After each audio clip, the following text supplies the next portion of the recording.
Si tu t'intéresses aux cartes Pokémon, tu es forcément déjà tombé sur ce genre de cartes en te baladant sur les sites de vente ou les réseaux sociaux. Mais qu'est-ce que c'est exactement ?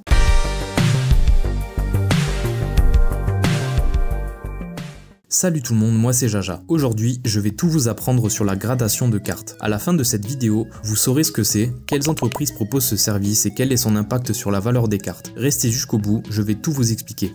Qu'est-ce que la gradation de cartes ? La gradation, c'est un processus qui permet d'évaluer précisément l'état d'une carte tout en la protégeant dans un boîtier scellé. Cela permet de garantir l'authenticité et l'état de la carte, ce qui peut être intéressant aussi bien pour la collection que la revente. Pour faire grader une carte, il faut l'envoyer à une société de gradation qui va examiner la carte de façon précise. Donc en étudiant le centrage, si l'image est bien centrée sur la carte, l'état des bords, pas d'éraflures ou de points blancs, la surface, pas de rayures ou de taches, et les coins, bien nets, pas arrondis. Une fois que la carte est analysée, elle reçoit une note sur 10. C'est cette fameuse note qui déterminera la rareté et la valeur de votre carte. Les différentes sociétés de gradation. Il existe des dizaines de sociétés de gradation différentes, je vais donc vous présenter ici les plus reconnues. Du côté américain, on a bien sûr PSA qui est la référence en matière de gradation de cartes Pokémon. Ils font partie des pionniers du secteur et leur réputation fait que les cartes gradées chez eux sont celles qui se vendent le plus cher. L'inconvénient, c'est que les délais de traitement sont assez longs et les tarifs assez élevés. En France, le leader est certainement PCA, à ne pas confondre avec PSA donc. Basée à Paris, cette société est l'une des plus reconnues en France. Les cartes gradées chez eux se revendent assez rapidement à des bons prix, mais je trouve que leurs délais sont beaucoup trop longs comparés à d'autres sociétés de gradation françaises. C'est là qu'interviennent des plus petites sociétés de gradation qui sont moins populaires mais tout aussi fiables, comme SGS, Collectora, Pure Grading, etc. Pour le moment, je passe par SFG Grading, donc Société Française de Gradation, car je trouve qu'ils proposent un bon compromis entre tarifs, délai de traitement et qualité du boîtier. Ils proposent d'ailleurs des étiquettes qui reprennent le design de certaines cartes, chose que l'on ne peut pas avoir chez PSA ou PCA. D'ailleurs, pour les curieux, j'attends le retour de cette carte que j'ai envoyée en gradation chez SFG, donc n'hésitez pas à vous abonner pour ne pas rater la vidéo de cette réception. Impact sur la valeur des cartes.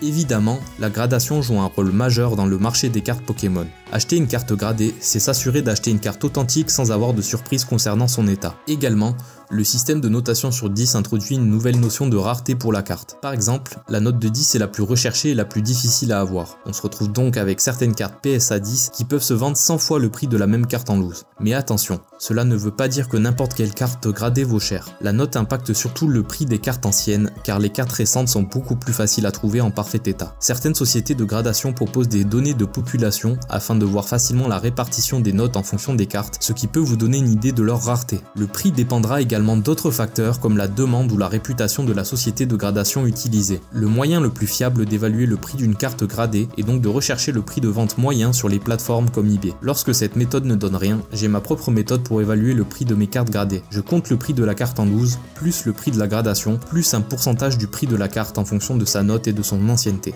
Remarque importante. Bien que la gradation de cartes semble être un glitch d'argent illimité pour certains, j'insiste pour vous mettre en garde sur plusieurs points. Tout d'abord, je le répète, ce n'est pas parce qu'une carte est gradée qu'elle vaut une fortune. Il est important de se renseigner sur les cotes et les populations de cartes gradées afin de ne pas se faire avoir. Aussi, la gradation n'est pas une science exacte. Comme le processus est majoritairement fait par des humains et que chaque société de gradation a ses propres méthodes, les notes sont assez relatives. Par exemple, on peut renvoyer en gradation une carte qui a déjà été gradée et obtenir une note différente. Certains utilisent cette technique pour faire monter la note de leur carte et donc leur valeur. Cela s'appelle le cross-grading. Cela veut aussi dire que votre carte peut avoir une note inférieure à ce qu'elle mérite, ce qui peut être très décevant, notamment lorsqu'on passe par une société réputée comme PCA. Je parle de PCA car j'ai vu beaucoup de témoignages négatifs concernant leur système de notation. Enfin, sachez qu'il existe de fausses cartes gradées en circulation sur le marché, notamment des fausses cartes PSA. Il est donc important de vous renseigner auprès des connaisseurs et de faire vos propres recherches si vous avez le moindre doute. Voilà, c'est tout ce que j'avais à dire sur le sujet pour le moment, mais si vous voulez que je vous parle plus en détail de certains aspects de la gradation, n'hésitez pas à me le faire savoir en commentaire ou juste me dire votre retour sur la vidéo pour que je continue à m'améliorer. Merci d'avoir regardé jusqu'au bout et à la prochaine pour une nouvelle vidéo.